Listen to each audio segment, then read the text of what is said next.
Hi Jack, so how did your round 3 go? Really well. I played against Blue-White Tron.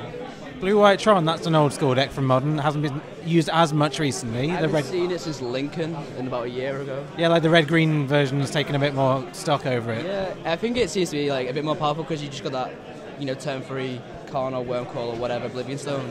But yeah, it was literally running the Unburial package as well, really old school. I was lucky game 1, I had the Izzet-Tron when he went for the Unburial to the Iona, so...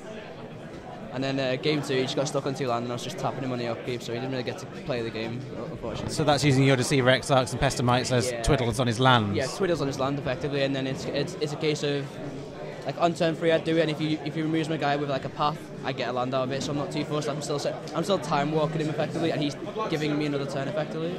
But then like when I get to like 4 mana, I've got like Mizium Skin and Dispel up, so it's like he just got stuck on 2 land. It was pretty unfortunate, but the matchup feels pretty easy for me, to be honest. I imagine it's quite good for you because he has to spend a lot of mana on his turn in order to actually do anything. Yeah, and he has some expensive threats, but he obviously has the Tron to pay for it.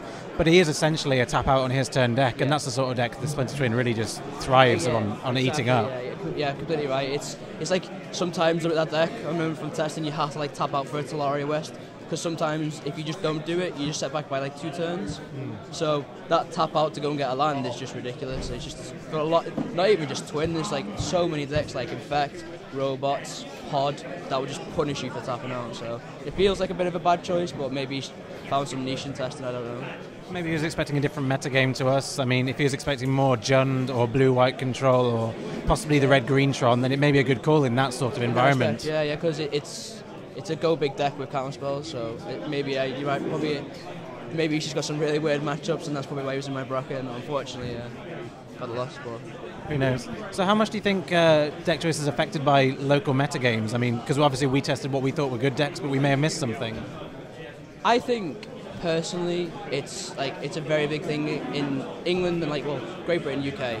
Because a lot of the Scottish guys and Irish guys travel to the English PTQs. I don't know about the rest of the world, but especially here, it does feel like roughly what everyone's on. Like we knew the Preston guys would be on Infection, and we're all going to be on mad, crazy things probably, or find a team deck.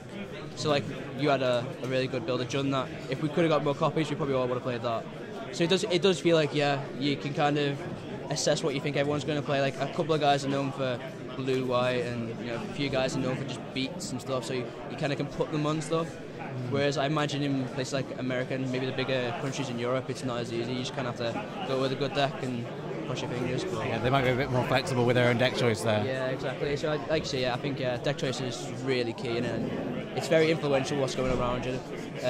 Like I said before, it feels like sometimes, even though Modo kind of keeps things rolling on a really fast pace in Magic, sometimes it feels like in real life everyone's a good 2 weeks behind. So yeah, absolutely. Okay, well, thank you very much, and good luck with round 4. Thank you very much.